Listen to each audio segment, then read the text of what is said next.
Hey, this is Dr. Eric, and I'm truly excited to announce my new ThyroSave supplement line. I'm starting out with only a few products, and perhaps the one I'm most excited about is called Hepatommune, which is a supplement that supports both the liver and immune system. There are a few reasons why this is one of my first products. First of all, most people with thyroid and autoimmune thyroid conditions can benefit from supporting their liver.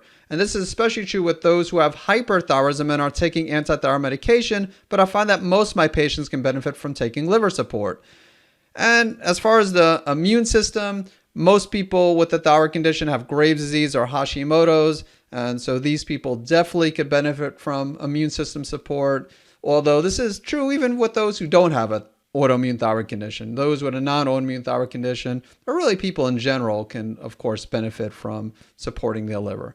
But what I'd like to do is talk a little bit more about Hepatommune, as it has minimal fillers and unnecessary ingredients, has a rare combination of N-Acetyl-Cysteine, milk thistle, and Schisandra, which supports the liver, Cordyceps, which has both immune modulating and adaptogenic properties, and then other mushrooms have been shown to help with the regulatory T cell, Th17 balance, and this is essential to supporting the autoimmune component. So it has Cordyceps, it also has Reishi, which I'm going to talk about briefly.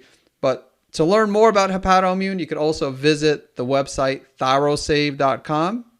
But before talking about the different ingredients that are in Hepatommune, I want to first discuss why it's important to support the immune system, and then I'll discuss why it's important to support the liver. But as far as the immune system, one reason is most people with thyroid conditions have either Graves' disease or Hashimoto's, which I already mentioned. And these, of course, are more immune system conditions than thyroid conditions, specifically they're autoimmune conditions. And a second reason is when it comes to Graves' disease and Hashimoto's, infections are a potential trigger of these conditions, and the immune system plays a role in combating infections. And of course, this doesn't mean that people with non-autoimmune conditions can't have infections. Subacute thyroiditis, which is a non-autoimmune hyperthyroid condition, is typically caused by a virus. And once again, even if you don't have an infection that's causing your thyroid or autoimmune thyroid condition, chances are you've had an infection in the past. You probably will have an infection in the future. It might not, hopefully not a serious infection, but either way, it's nice to support the immune system to minimize the impact, the negative impact that infections can have on your health. So why is it important to support the liver? One reason is because most of the conversion of T4 to T3 takes place in the liver. T4 and T3 are the thyroid hormone levels, and T4 needs to convert into T3, and approximately 60% of this conversion takes place in the liver. Second reason is because hyperthyroidism can sometimes cause liver dysfunction. So hyperthyroidism puts a lot of stress on the body in general, including the liver. And a third reason is a lot of people with hyperthyroidism take anti-thyroid medication such as methimazole or sometimes PTU. And these medications can also elevate the liver enzymes, put stress on the liver. So the medication, the anti-thyroid medication, can put stress on the liver. But then again, hyperthyroidism itself can sometimes cause liver dysfunction. Sometimes you'll have elevated liver enzymes even without taking anti-thyroid medication. And then a fourth reason why it's important to support the liver is that over 99% of T4 and T3 in serum are bound to what's called serum proteins. And this includes thyroxine binding globulin, albumin, and lipoproteins. And these are mainly produced in the liver. And I just want to show a study here. This is just the abstract of a study from February of 2022, hyperthyroidism and liver dysfunction. And what it pretty much says here is that deranged liver enzymes due to hyperthyroidism rather than intrinsic liver pathology are not uncommon, and the reported prevalence of liver biochemical abnormalities in patients with untreated thyrotoxicosis varies widely, ranging from anywhere from 15% to 76%. And it talks about different causes. One cause of liver dysfunction includes direct hepatocyte injury, which is direct damage to the liver cells, but then it also talks about anti-thyroid medication in this journal article as well. But the point is, if you have hyperthyroidism and you're taking anti-thyroid medication, there definitely could be stress on the liver. Not always, but a lot of times you will see the liver enzymes elevated. And if you have hyperthyroidism and you're not taking anti-thyroid medication, it's still, the hyperthyroidism itself can still put stress on the liver.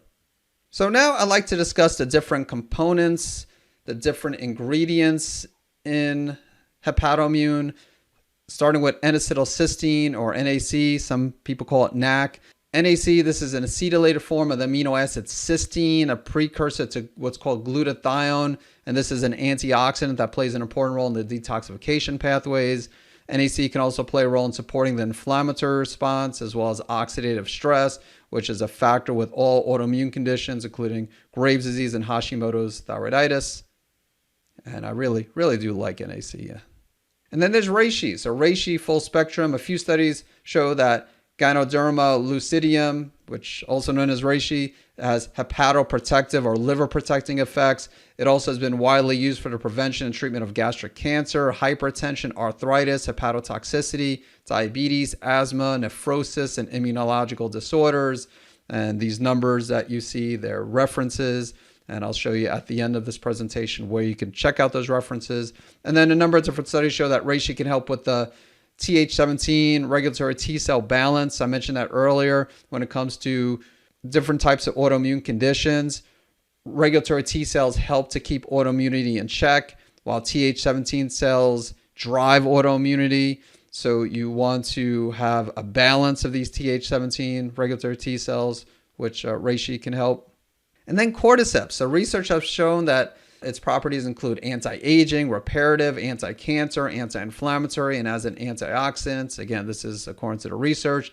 As for its effects on the immune system, one study showed that Cordyceps reduced interleukin-17 by decreasing Th17 cells. And I mentioned how Th17 cells play a role in autoimmunity. They drive the autoimmune process.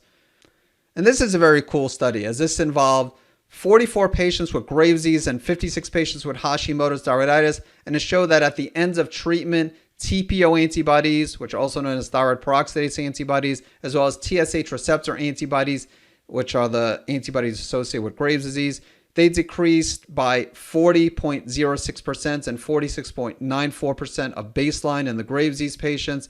And then TPO antibodies and antithyroid globulin antibodies decreased by 51.3% and 39.49% of baseline in the Hashimoto's patients.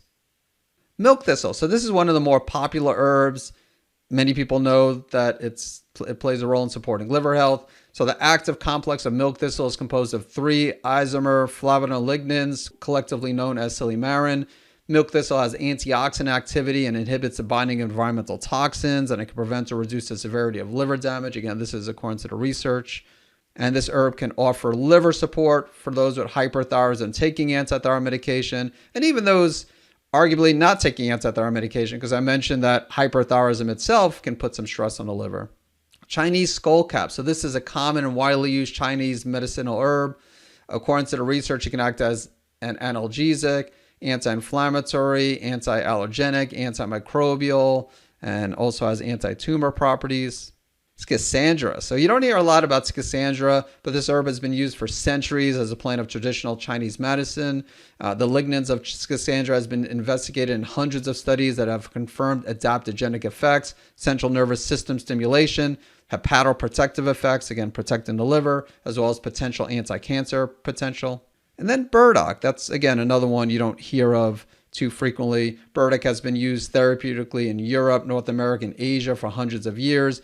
In the root, the active ingredients have been found to detoxify the blood and promote blood circulation, and antioxidants and anti-diabetic compounds have also been found.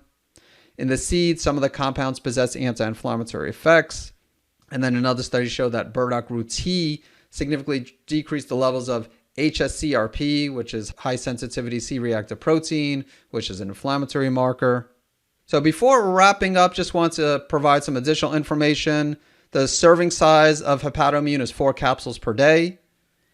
And if you want to check out the references to the studies mentioned in this presentation, you could just visit my website, savemythyroid.com, click on shop, and then go to ThyroSave supplements, and then go to Hepatommune. And of course, this is also where you can purchase Hepatommune if you'd like. And with that being said, I'd like to thank you for watching this presentation, and I hope you give Hepatommune a try.